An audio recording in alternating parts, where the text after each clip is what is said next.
Podcast Answer Man, episode number 215. Entertaining, educational, and encouraging content that makes a difference. This is GSPN.TV. Join the community. Hey, this is Chris Brogan from chrisbrogan.com, and you're listening to the Podcast Answer Man.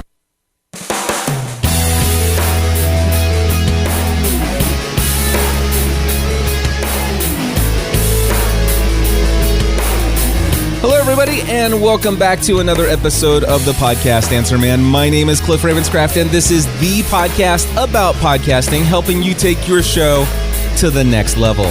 It doesn't matter if you're a brand new podcaster, if you've been podcasting for many years, or if you haven't quite yet released that very first episode. There's something we can all do to take our show to the next level.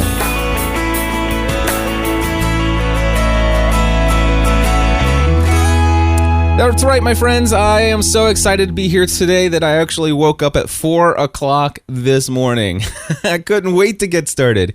In fact, my alarm was set for 5. I woke up at 4, and I'm thinking, you know what? If I don't get out of bed now, if I say, I got another hour to sleep, I knew that I wouldn't get out of bed until 8. And then, of course, that never makes good for a live show Thursday. So here I am, well prepared for what I have to share with you today. And the first thing I want to talk about is a service. I got an email from some person that I'd never heard of before, from this company that I've never heard before, saying, hey, will you promote what we have to offer? And I'm like, I hate these emails. Seriously? This is what you're sending me?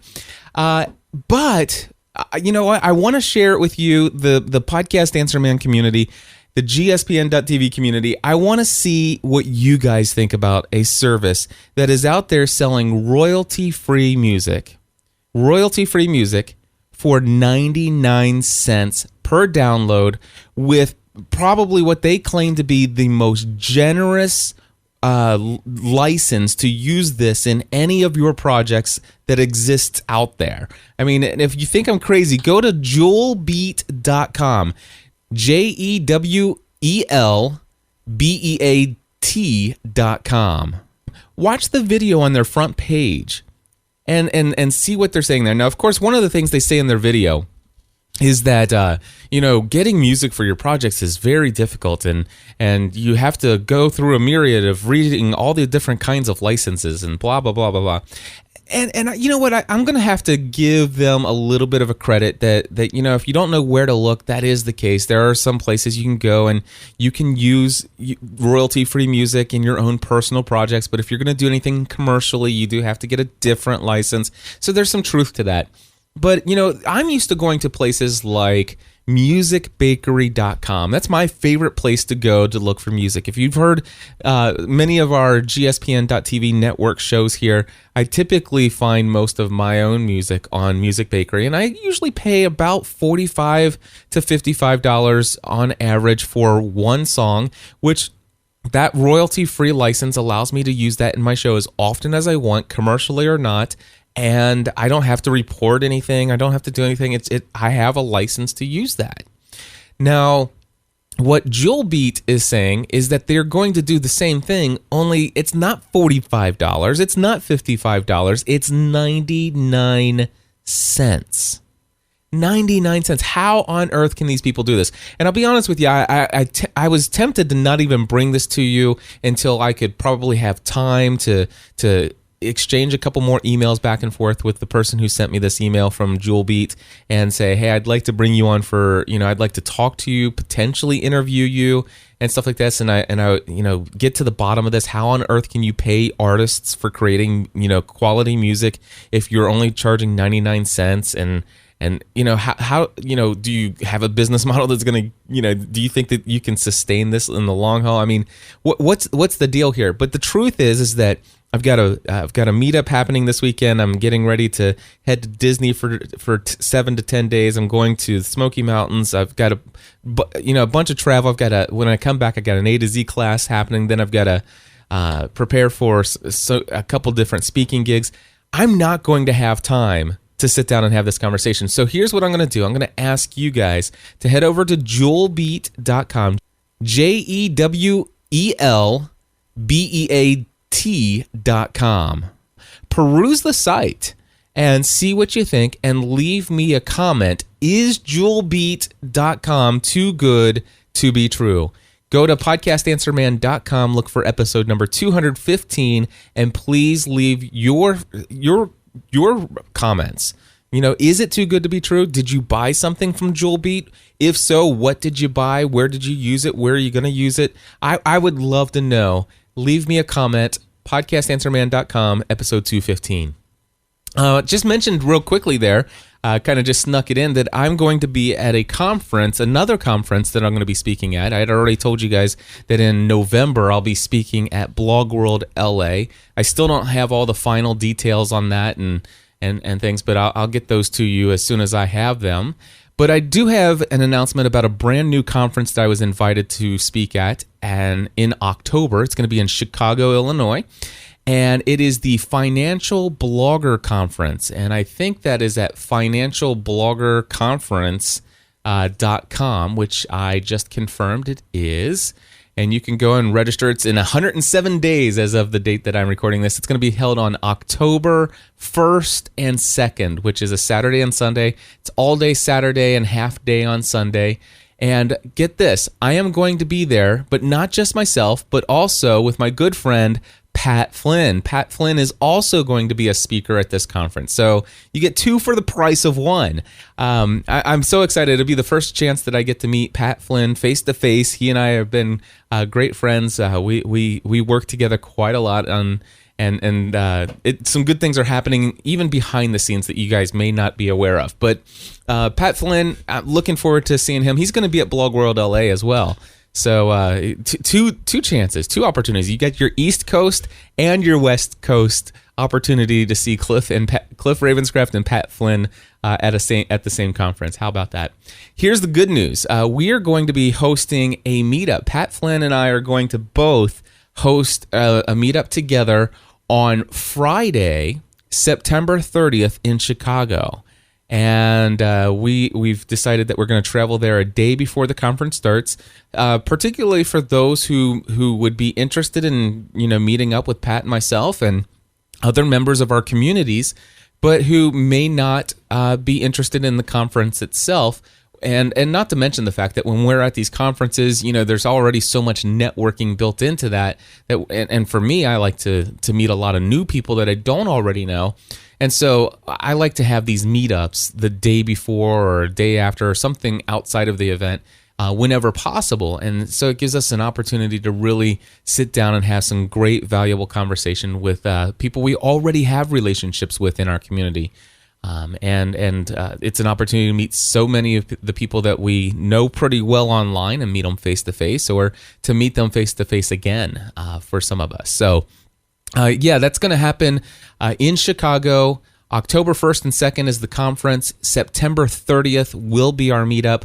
I'll give you more details on that when Pat and I kind of finalize a location and an exact time and all that good stuff. So be on the lookout for more information there, especially if you want to stay up to date with all the latest on all the news and upcoming events and products and services and things like that. You might want to go over to podcastanswerman.com/mailing list, which I'm going to talk about here in just a second. But before I do that, I want to talk a little bit more about community meetups.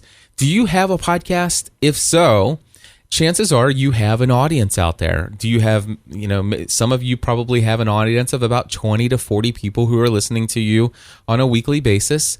Some of you have an audience of 100 or more people, or 200 people, and some of you have an audience of 1,000 or more, and some of you may have an audience of 10,000 or 100,000. So the chances, though, is if you start having an audience anywhere, I would say anywhere over about 100 to 300 or more people in your community, chances are it's about time to start organizing a community meetup. I'm just saying. I'm just throwing it out here for you. So much we talk so much about interacting with people on Facebook and Twitter and our online forums, and connecting with people in our comments and responding to all the emails and building relationships with people one person at a time. And And the cool thing is when you can actually take those online relationships and you can make them a reality face to face and get to know people. And just throwing a meetup, you might think, oh, nobody's going to come. Oh, that's crazy. Nobody's going to come to meet me. Nobody's really all that interested. Well, guess what? You may be mistaken. I remember my very first meetup. It wasn't my idea because I was pretty much in the camp of nobody wants to come meet us. I mean, the real star of our show is the Lost television show. It's not Cliff and Stephanie, and I don't know if anybody's going to travel to Northern Kentucky to some little restaurant hole in the wall to meet up with us. Well, guess what? We threw one and 18 people showed up. And we had people drive from Chattanooga, Tennessee, and that launched some of the strongest relationships with some of the people in our community that I still benefit from today. And so yeah, that first meetup, I've got pictures from it. I've got a big poster board that I had everybody sign. I've got everybody's signature. That holds a special spot in my heart. And in my memory, when it comes to the process of building this community online, since then it kind of gave us the idea that people would be interested in coming, and so we started promoting more events. We started having like Lost season premiere events and season finale events, and people would come, and eventually we had 40, 50 people show up. And then one day we decided, you know what, we're gonna go all out. We're going to reserve an entire restaurant at a hotel, a Hilton hotel here in the Cincinnati area, and this is what happened. We got some pretty interesting coverage. This is from our local news here in the Cincinnati, Ohio, tri-state, Northern Kentucky, Southwest Indiana. Check this out. This is on the local news as the result of our Lost party. All good things must come to an end, and after 6 seasons, tonight was the last episode of ABC's hit show, Lost. No one was more excited for the series finale and more disappointed for the show's end than diehard fans in Florence tonight. That's where 9 News reporter Adam Marshall is live after people from all over the country gathered to watch that final episode. Adam? Well, Julie, organizers say tonight was a time for fans to get lost in the last episode. As for people here in Florence at the Hilton, they say Lost is much more than just a television show. Cliff Ravenscraft says he's worked for years to connect true Lost fans. Oh, my wife and I have been podcasting about the TV show Lost for the last 5 years, and we have 60,000 subscribers around the world, and we decided to throw a big party and see who would come. While the restaurant inside this Florence Hilton is not packed with hundreds of people, those who did come refer to themselves as die-hard Lost fans. And considering fans traveled from Ohio, Indiana, Michigan, Louisiana, and Connecticut, the title rings true. So who traveled the longest to get here for the series finale and last episode of Lost? That would be Winnie Vanbroek from Belgium. I flew into Chicago and it was a 9-hour flight, and then I met some friends there and we drove down to Cincinnati, which was a 6-hour car ride. Tonight's party started at 5 with episode recaps and dinner. Of course, it all led up to the big 2.5-hour finale. It's so much fun to watch Lost with all these great friends who appreciate the show as much as I do. So what more do you need than a big screen with your favorite TV show and Dharma Initiative beer? If it was up to Lost fans, it would be one more episode. It's the end of 6 years of amazing television, and I've made so many friendships through this TV show, so those friendships will continue, but the show will end. It's sad. And I spoke with fans just minutes ago. They say the big moment of the final episode is when Juliet said, "It worked." We would love to know what you think of the last episode. Go to WCPO.com and feel free to let us know. Julie. I think we'll get a lot of bites on that one. Adam Marshall reporting live from Florence tonight. Thanks, Adam. All right, so there you go. How about that? I mean, media attention galore. You never know what could happen. In fact, you throw these meetups and contact your local news affiliates and let them know that people from all over are potentially going to be coming to your area to meet other people that they until now have only known online, and they're gathering because of an online community that you have built, you probably will get some media attention as a result of that.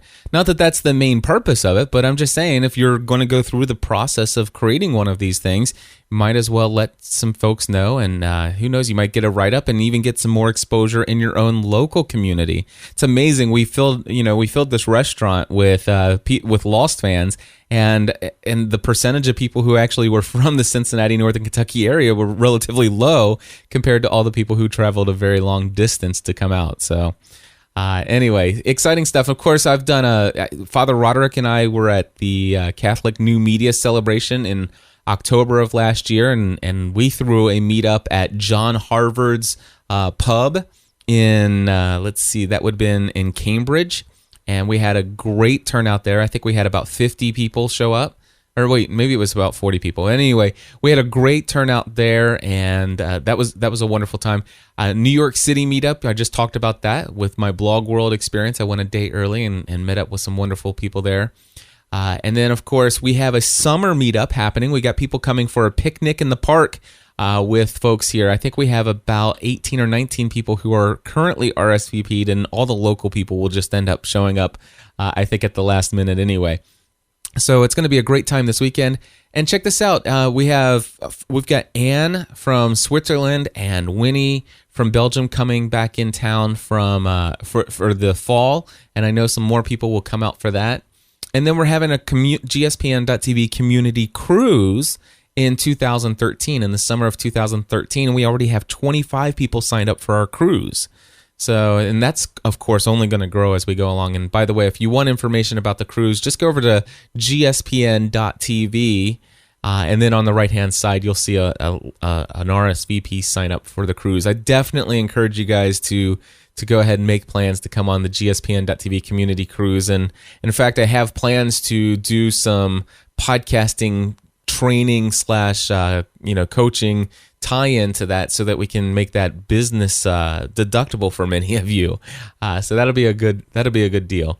But yeah, gspn.tv community cruise. And are people really interested in meetups? Well, let's go to Wayne Henderson, who called in this feedback. Hey, Cliff. Wayne Henderson here in Southern California.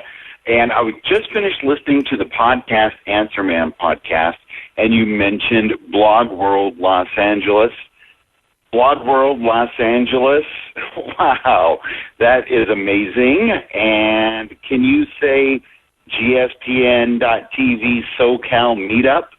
Yeah, we got to get something lined up for that. I'm not positive yet if I'm going to be able to swing the funds to go to the actual conference, although that would be amazing.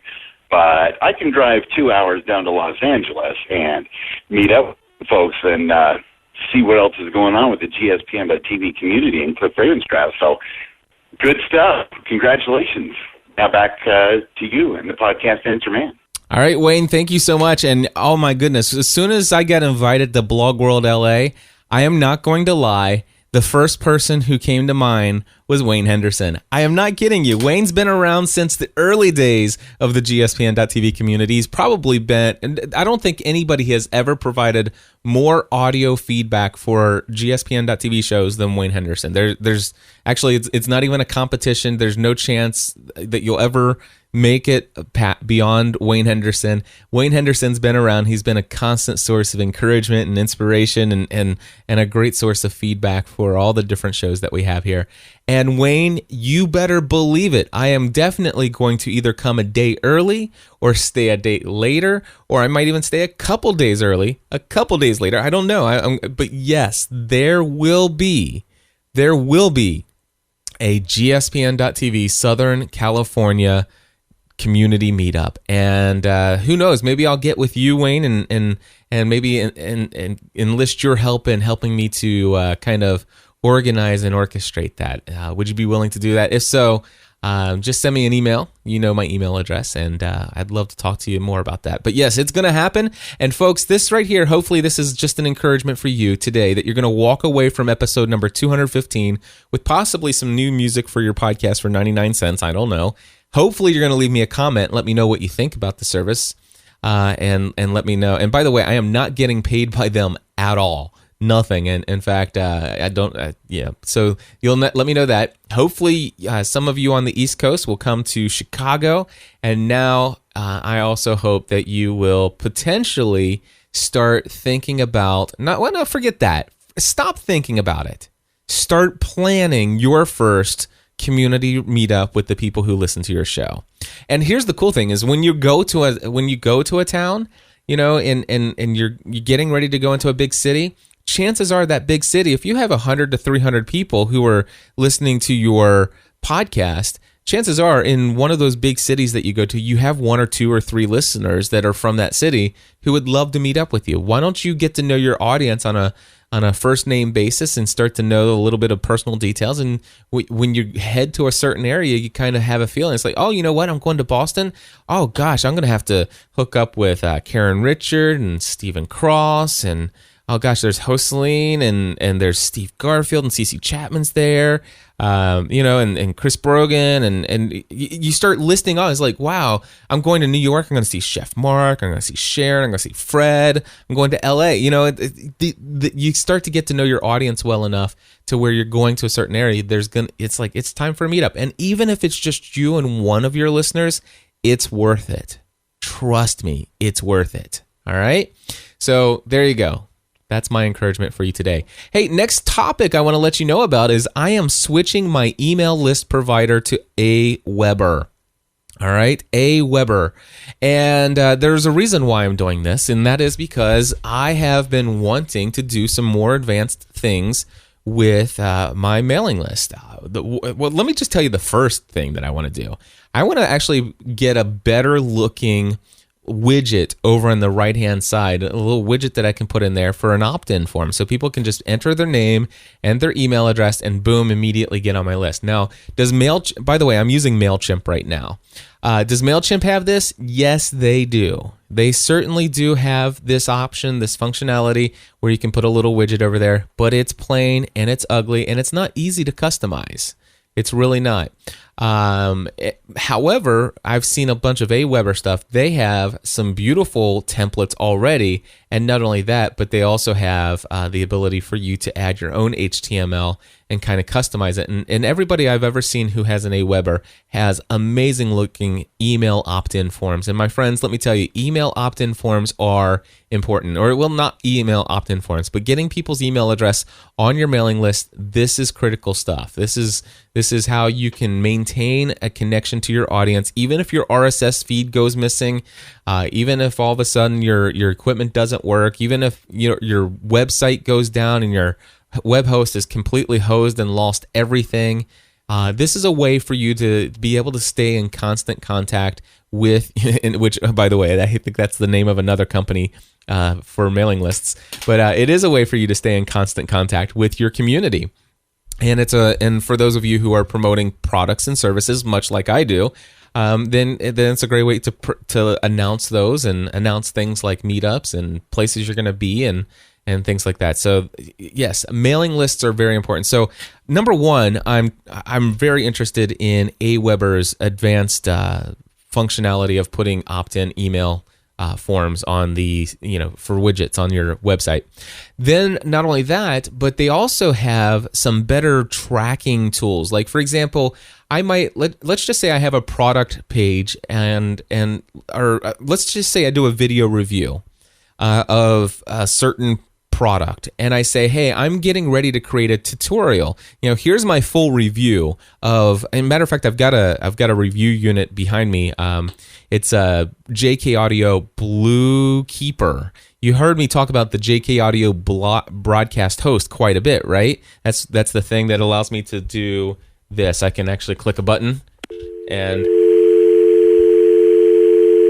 and bring in the audio from my telephone line, my landline telephone line. Well, they have another one called it's not the broadcast host, it's the Blue Keeper. And the Blue Keeper allows you to do the same thing, only it allows you to bring in the Bluetooth connection to your cell phone.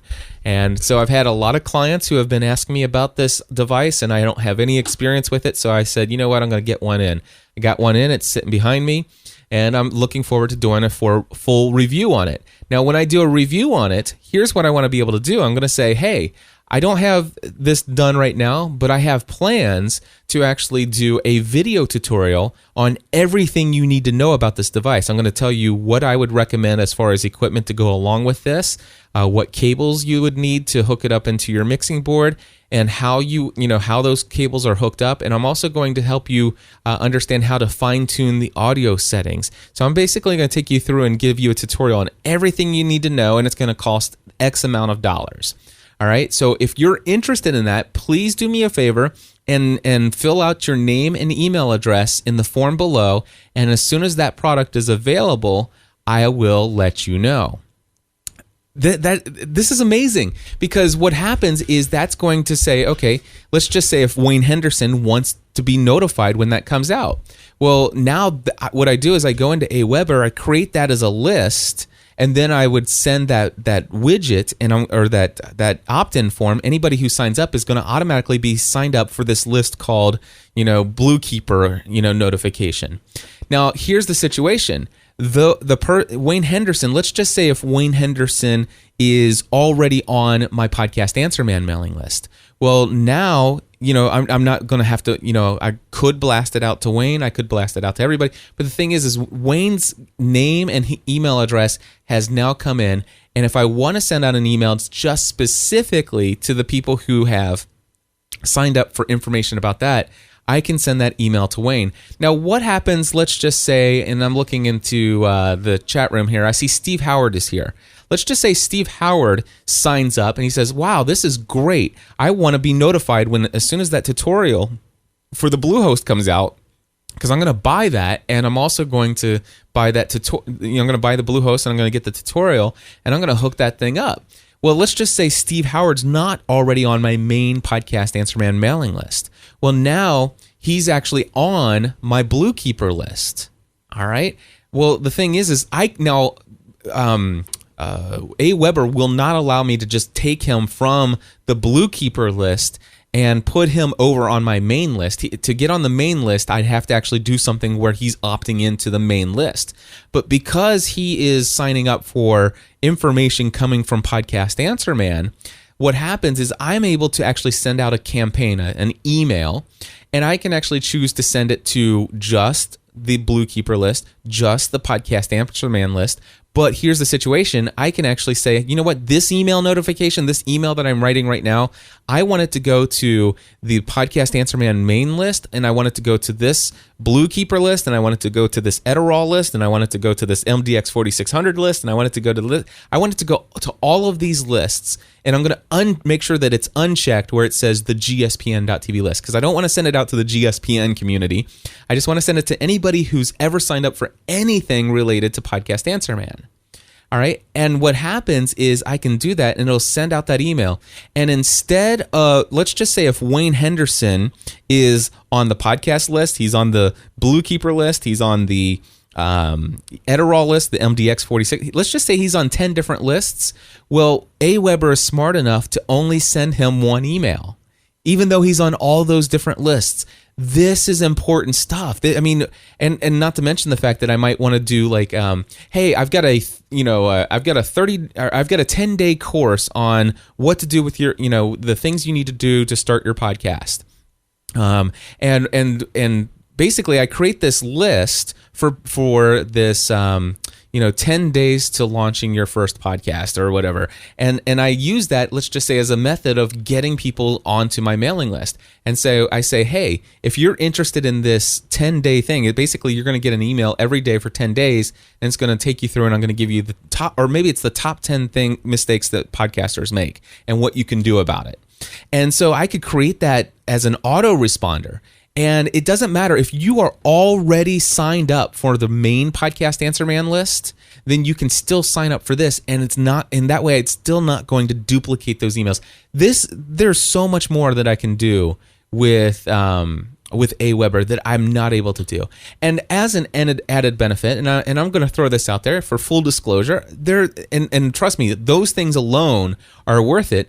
But the other thing I am interested in that I love as an added bonus is that they have an affiliate program, so that basically now when people say, hey, Cliff, what mailing list do you use? I can say I used Aweber. And by the way, I have an affiliate link on my website. If you go to my site and look on the right-hand side where it says services and products that I recommend, you'll see Aweber there. And people can click on that, and it will send them to Aweber, but I will get an affiliate commission should they decide to sign up. And this is cool. It's one of the things that just continues to add to my passive income. Now, does MailChimp has some kind of affiliate, but it's more, one of those ones that more or less does, where they, I don't know if it pays toward your service or if it gives you their extra, bonus credit things. I remember it just didn't look attractive, but this, the affiliate program with Aweber is the real deal. And autoresponders are, again, these things where somebody signs up and you can schedule emails to go out to those people. These are the things. These are the things that I want to be able to do, and I've not been able to do with MailChimp. So I am moving things over. I just started my account today. I personally I signed up through my friend Pat Flynn's affiliate link so that he will get a commission on anything I ever pay them. The pricing's about the same. For me, my mailing list is still at a level that is, only $30 a month. Hopefully it's going to go way beyond that. I want to start paying. I want to get to the place where I'm paying them much more money than $30 a month. Because that means that I have a lot more people on my mailing list. And I know for a fact that as soon as I put in a good opt-in form on there, and I have these other opt-in forms on strategic pages for stuff like that, and it's just going to explode. Some really wonderful things are going to happen as a result. I'm excited about getting rid of MailChimp and moving over to Aweber. My big thing is I've sent them an email. I'm looking to see if I can make sure that they're, what steps exactly do I need to go to transfer. I have a gspn.tv mailing list and I have a podcastanswerman.com mailing list. I'm going to transfer both of those lists over to Aweber, but I want to make sure that we do it without having to have them confirm their subscription. Because I do know that that's possible because I've already have double opt-in on all these people. So we're all good there. Anyway, so I wanted to share that with you. If you are interested in also switching over to Aweber, again, affiliate link over at podcastanswerman.com on the side. All right, Corey called in a question, and we're going to move to that. And while Corey's talking, I'm going to see if I can catch up with what's being said in the chat room there. So, Corey, take it away. Hi, Cliff. This is Corey from IVNV.com, a blog and podcast on the Chicago Cubs from a fan's perspective. And I have a few questions for the podcast Answer Man. This is our third baseball season podcasting on the Cubs, and I have some questions for you about doing live shows. Our downloads have steadily increased, and due to some local media attention and promotion through social networking, we've built a nice community. And because of this increased interaction within our community, we've decided to try to do live shows where we take calls from listeners and then broadcast it live to our site. We have a roundtable format with 3 to 4 hosts in the studio. Our first live show went pretty well, but I do have a few questions for you. First, I'll tell you my setup. We took calls through Skype, and I record Skype by running it out of my laptop into my Behringer 1202, back into the laptop through the USB. By the way, I have a MacBook Pro, so I use GarageBand. I'm sure this isn't the most logical way to record Skype, but it seems to work okay. My problem with taking calls through Skype is that I have no way to put calls on hold. So if someone calls while we're in the middle of another call, I either have to let the new call go or rush to end the current call to move on to the next. So do you know a way to put calls into some sort of a queue or something like that? My plan was just to take a call, and then when the call was over, say that we had a line open. However, we had people calling in that weren't listening to the live broadcast but knew that we would be on the air. So I guess I'm looking for a way to set calls aside until I can wrap up the current call. My other question with Skype, we have a writer for the site that lives outside of our area, and we have him on the podcast via Skype. However, we found that if we also do another interview with Skype with a third party, the echo between those two is so bad that they can't really even understand each other, yet they can both hear me just fine. I didn't have this problem with the setup being the same with my PC, but when I went to the MacBook Pro, it happened immediately. Thanks for your suggestions, and I enjoy the information you provide. Take care. All right, Corey, thank you so much for your question, and let me see if I can help you out. First and foremost, I'm going to comment on your recording connections, your connectability there, bringing in the Skype audio into your mixer via the built-in connections, and then sending it out I assume your auxiliary output of your mixer into your computer using a USB sound card, and then recording into GarageBand. Yes, technically that will work. I am going to say the same thing I say to all my clients and all the people that I coach, and that is I do not recommend recording into a computer, and it's ultimately going to end up burning you in a bad way, and you're going to hate it when it happens. So I would highly recommend that you get yourself a digital audio recorder. My recommendation would be the new Roland R-05 recorder, and just come off the CD/tape output of your Behringer 1204 mixer, and then take that into the line in port on the top and record that baby into wave. And that thing's not going to crash on you. It's not going to give you a spinning beach ball. It's not going to get all the internal noise and all that other stuff. I'd highly recommend to do that. Then convert that WAV file over to your computer desktop to either via the USB cable provided or SD card slot, and then you want to convert to you can edit and then convert to MP3, and you can even do that in GarageBand. At least you always have that backup of the original WAV recording if things should go bad. But anyway, that's number one. But technically speaking, yes, that's going to work fine for you, and it probably has worked fine for you up to now, with the exception of another thing we'll get to in just a moment. But about putting calls on hold or putting people into a queue, can you do this? I do live shows a lot. And I've done plenty of live shows where I take in live callers and take in multiple callers. And I've had ones where I take people and let me just tell you how I would do Skype personally. If I wanted to take in, or when I do take in multiple calls via Skype, this is what I instruct people to do. I say, hey, what I'd like you to do is, and by the way, I take the channel where Skype is coming in and I mute it. It is muted. It stays muted. It's going to be muted. It's not getting unmuted. All right. And then what I do is I say to people, hey, if you want to come into the call, then what you need to do is add my request to be added as a contact, and then send me a chat message saying, hey, I have a question, and write down what your question is so I know what the topic is. And then I instruct people. I say, listen, don't call me. I will call you. And the other thing I can tell you real quick with Skype, just a little trick for you, is make sure you go into Skype and then go into preferences and go into the notifications and turn off all the audio notifications. Even turn off the thing where it makes, the ringing sound when you're calling somebody, and turn off the one where it rings your computer when people are calling you. Get rid of all of that stuff. You don't need it. And it can, interfere with your show if you forget to mute your board. But anyway, what happens is people send me a chat message, and then I will call them. And when I know that they're on the line, then I actually unmute the board and say, hey, who do we got on the line? And I take it just like I would a regular call, and I already know what they want to say because I see the chat message and stuff like that, and everything's good. And it's like, hey, so you had a question, I think you have a question about such and such, and you start talking.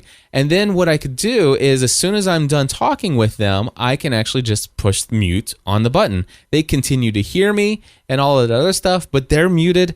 They're not coming into my recording at all, and that's how I do all of that. Now, if I want to talk to them before I hang up and say, hey, thanks for coming into the show, I can always, even in a live setting, I can always just hit pause on the recording, and then I can unmute them and talk and say, hey, thanks for calling in and stuff like that. I'll talk to you later, blah, blah, blah. And then come back to the recorder and hit unpause and move on with the show. And I've done that plenty of times as well. So that's what I do. I take calls in, and I basically don't allow anybody to call me. I just call them, and I have them initiate it with a chat message. You do that, I think you're golden. I personally, it's worked for me tons and tons of times. All right, now there's another thing you could do, and that is you could actually use your Skype. You can get like a Skype out subscription. I think you can get one for like $4.99 a month or $2.99 a month or something like that. And it'll give you the ability to call unlimited to the U.S. and Canada. Anyway, you can call into a audio conference calling bridge. And many of these audio conference calling services have a dashboard that you can sign into, and it'll show you as people are dialed in, and you can actually unmute and mute people at will. And so they're all, all these people are calling in, and you just take them one right after the other. And some of them will allow you, after you're done, to actually boot them off of the call. And so you can, it's like, well, I already know that person I've talked to, so we're just going to go ahead and drop them from the call or whatever. Services, I haven't used freeconferencecalling.com in a long time, so I don't know if I'd recommend that one. Talkshoe.com is a service that I still use today just for that service. I don't use their services for the chat room. I don't use their services to record anything. I just use them for the conference call ability and the ability to queue up multiple calls. But that's another opportunity for you there as well, which, by the way, Corey, thank you for calling that in. And this leads me to another question that came in, and I'm wondering why I don't see it here. So hold on one second. I'm going to pause and find this question. All right, I found it. Here it is. This is from Randy. Randy, go ahead. A question for the podcast answer man. Hey, Cliff, Randy Cantrell, Dallas, Texas. A friend has a subscription to GoToMeeting. Is planning to do some podcasts that are kind of roundtable kinds of conversations. Could have as many as 8 people involved, and is wondering if he could use his subscription to GoToMeeting, which accommodates up to 15 people. I said, I don't know why you couldn't, but I don't have any experience doing that, so thought I would ask you, the resident expert, and see what you had to say about it. Thanks for all you do. Till next time, see you. All right, Randy, thank you very much. Yes, indeed, you certainly could use your GoToMeeting subscription that allows you to connect with up to 15 people, and all those people can dial into the GoToMeeting conference call, either via voice over IP, using their sound cards and hopefully some devices hooked up to it. Please don't let them use their internal sound microphones on their laptops or their iMacs. Make them all get headsets. Or they can call in by telephone, and as long as you're connected to that, bringing the audio. Matter of fact, I would just recommend connecting to the GoToMeeting via voice over IP yourself, bringing the speaker audio out of your computer into your mixer, and and of course then that audio will come out of your mixer into your digital audio recorder, and then sending the auxiliary output into the line in input of your computer, and of course making sure that GoToMeeting is taking in the audio from that source and sending that to the people who are on GoToMeeting. And then of course you're talking into your nice Heil PR40 or other quality microphone, hopefully in your personal studio. You sound like you're a radio god, and everybody else sounds like they're either on voice over IP or on the telephone, and that's fine. And if it's your show, you're good to go. But yeah, Randy, they certainly can use GoToMeeting to do that, and tell them to give it a shot. Alrighty, moving right along, we've got Ed, who wants to know why I promote web hosting and media hosting. He doesn't quite get it, so let's see if we can get Ed's question in here. Hi, Cliff. My name is Ed. I'm actually calling from Texas. I live in Florida, though, and I'm a little confused. I know that on your website you have a affiliate for Bluehost, and I've heard in a lot of your in your episodes that you encourage people to use them. But I also hear you say that you use Libsyn. So I'm a little confused. Are you using both? Are you using Libsyn for only certain things, and you're using Bluehost for other things? So I'm wondering if you can elaborate on that.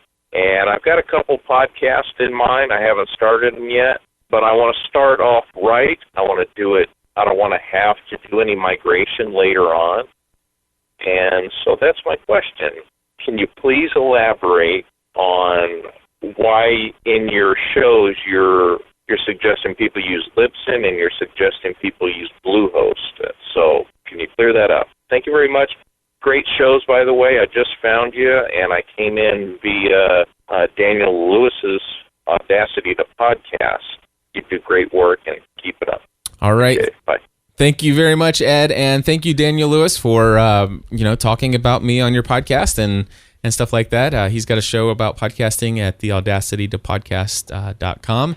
And I have a perfect solution for you. I am going to just give you a website link to go to, Ed, and all you need to do is go to podcastanswerman.com/podcasting101. All right, podcasting 101. So again, that's podcastanswerman.com/podcasting101.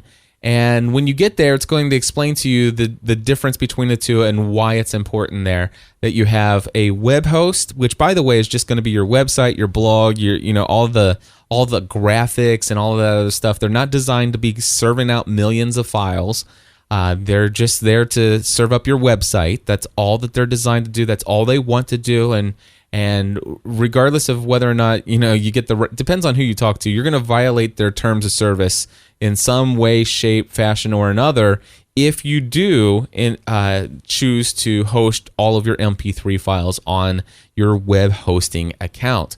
Now, with that being said, Libsyn is a media hosting account. Now, of course, they will host your website for you there, kind of include that in their package of services, but it violates my own personal recommendation of you owning your own home on the web and being in control of your brand and stuff like that. So I recommend people to use them only as a media host. This is a place where it's just going to be your content delivery provider. They're going to take your MP3 file and make sure that it gets delivered quickly, fastly, and if you get thousands of subscribers, it's going to be unlimited price. Again, podcastanswerman.com/podcasting101. There'll be a link to that video. It's a very short video that explains why and how I have that set up and recommend people use this stuff. And so go check that out, and I think you'll like it. Episode 215 will have a link to it. Show notes for 215. Okay, one last thing here. Actually, two last things. But how can it? Okay, so the second to last thing, podcasting A to Z course update. Real quickly, I want to tell you that my July course is going wonderfully. I already have 6 people who are already signed up and filled up those first 6 spots. I have 10 people who are currently pending a final decision, and I know that more than half of those people are they're like 99%. It's just, waiting for them to say, okay, send me the invoice, or I'm going to click here to sign up. So, it looks like we're going to have already at least, somewhere between 15 to 20 or 15 to 16 people. I can't talk. I shouldn't do math on a podcast either. But anyway, so that's going extremely well. I think my good friend Dan Miller is going to be doing some promotion for me, so that's going to help things out. And the good news is that I'm going to have 30 spots open for my class that starts July 11th. And so there's plenty of room for you if you get in. If you want to sign up for Podcast Answer Man or Podcasting A to Z, go ahead and check out podcastanswerman.com/A2Z. Again, that's podcastanswerman.com/A2Z. And go through, watch the video there, read all the information about it. And if you have additional questions, email me personally, cliff@podcastanswerman.com. And of course, here's the last thing that I want to share, and that is I want to share an inspirational story with you about my good friend, Anna Sophia Reinhardt. All right. Now, she took my May Podcasting A to Z course, which ended just, I think, 2 weeks ago. And during this course, she had a lot going on in her life. She was basically, it's one of those situations where life just got in the way. And she was not able to participate during the course. But get this.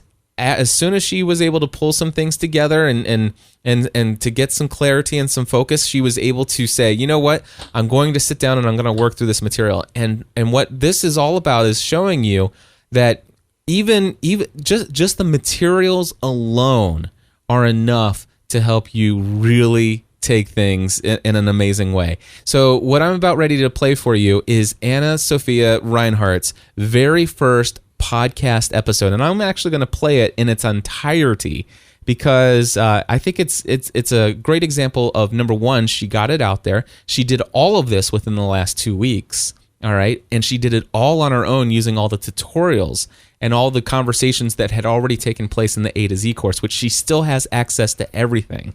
And check this out. Now, this is her first episode, and I am going to go ahead and play it now. It's only 3 minutes and 42 seconds. Hey everybody, this is Anne-Sophie Reinhardt, and I would like to welcome you to the very first episode of my Intercontinental Life. To be quite honest, I'm really nervous about recording this episode, and I've been trying to record it for quite some time. I just talked to Cliff Ravenscraft, my podcasting coach, and he told me to just get this first episode out there and to get the awkwardness out of the way. So that's what I'm doing right now. I would like to tell you something about myself. I am 23 years old. I live in Switzerland, and I'm happily married to my wonderful husband, Andreas. We've been married for almost a year now, and I could not be more grateful to have him in my life. I currently go to university, and I'm studying English. Although, to be quite frank, I don't know if that is the right thing to do, but, we can talk about that another time.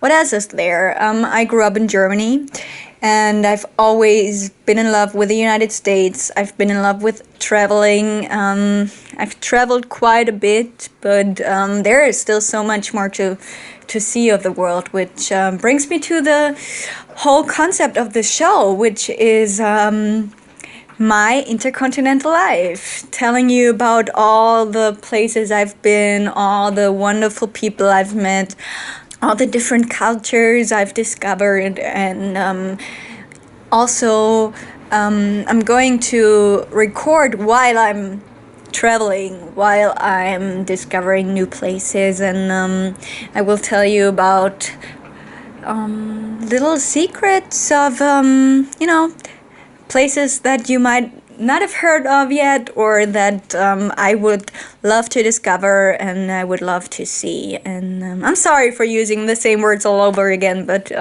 as you might have guessed, my native language is not English, so please excuse my poor English.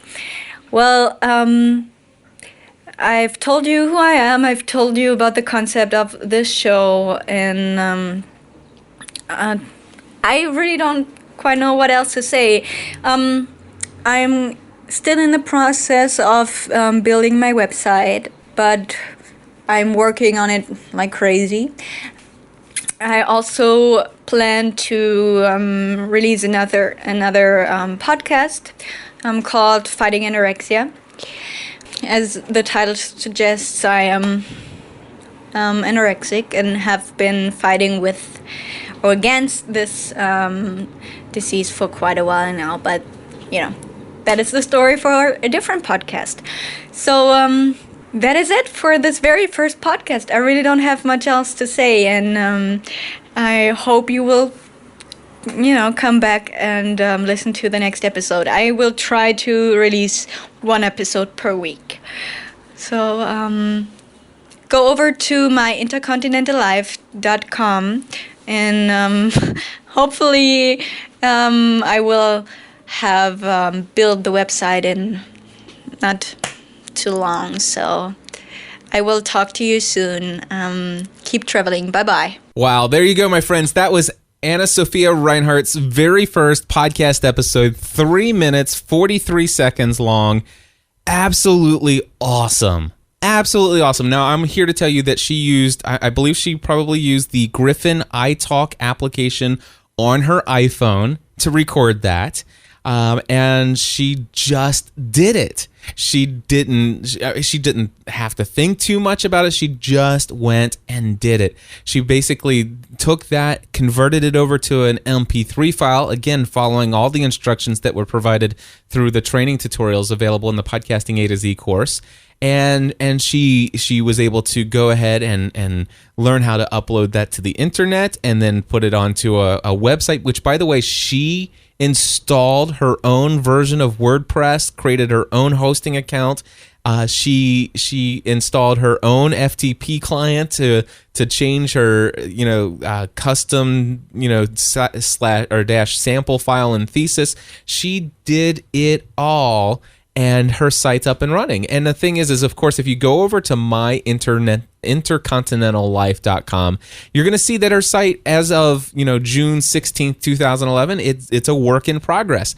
But this, my friends, is this is what it's all about. It's about starting where you are, putting it out there, and just moving forward. She's already got people.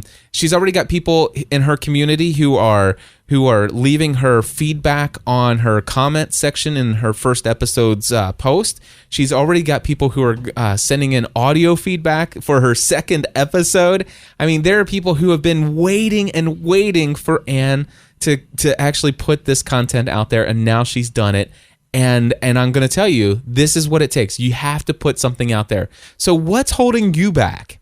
What is holding you back? Whatever it is, get out there and start producing a show. And if you don't know where to start, if you don't understand RSS feeds and WordPress installations and all of that other stuff, and you really need some help along the way, I would love to invite you to join my Podcasting A to Z course in July. It's going to happen starting July 11th. You get 5 weeks of unlimited access to ask me as many questions as you want in a discussion forum. You get access to every single video training tutorial that I've ever done up to this point. It's all there for you. That's more than $1,200 worth of materials alone. The access to me, and there's a weekly conference call as well. There's more information, podcastanswerman.com/A2Z. Email me if you have questions, cliff@podcastanswerman.com. I would love to have you in my July course. I would love to actually talk about you in a future episode of somebody who now has a brand new podcast. And I've got more of these to come, my friends, more of these to come. So many wonderful podcasts have been launched, and I'm looking forward to seeing another 30 launch as a result of the July A to Z course. Hey, real quick, I realized a couple different things here. First and foremost, I noticed that, Corey, I didn't answer your echo on the Mac and not the PC when you're conferencing people together. So let me just address that real quickly here and just tell you that is not common. It's not a common Mac issue. It sounds to me like there's something unique in the setup that you got going on there. And I would have to think that it's probably the combination of the two different people that you were connecting to. I'm thinking it's probably between them, and they must have had something maybe unique happening that they did not have happening when you were doing it on your PC, or it was maybe two different people on your PC before. So I don't know, especially if they have a whole setup. There's a bunch of different things it could be, but of course there's another option, and that is to bring in. I've done this before. Bring in Skype on one computer and bring in Skype on another computer and separate the two. Create a secondary Skype account, and you could do two mix minuses. I mean, there's all kinds of opportunities for you, and it sounds to me like this is something that Corey is very serious about. He's built a sizable audience, he said, and he's taking this stuff to the next level. And so, gosh, you can get one of those cheap netbooks probably on eBay now for $50. Because nobody uses them, and it'll run Skype, and you could do a mix minus with one of those. Anyway, just a little thought there. And of course, also I realized that I misspelled Jewelbeat twice. I said JEWLBEAT.com twice, and as soon as this music's over, I'm actually going to spell it correctly. So I actually didn't even have to tell you that I misspelled it in the beginning, because when you heard it in the podcast episode, you heard it correctly. But now you know I actually made a mistake and went back and fixed it in post-production. I hate post-production. That's why I hardly ever do it. If you want to learn how to podcast without post-production, I encourage you to check out podcastanswerman.com/A to Z. God bless you all. I'll be back again next week. Until then, I encourage you to join the community and go produce a podcast, for goodness sake. Talk to you later.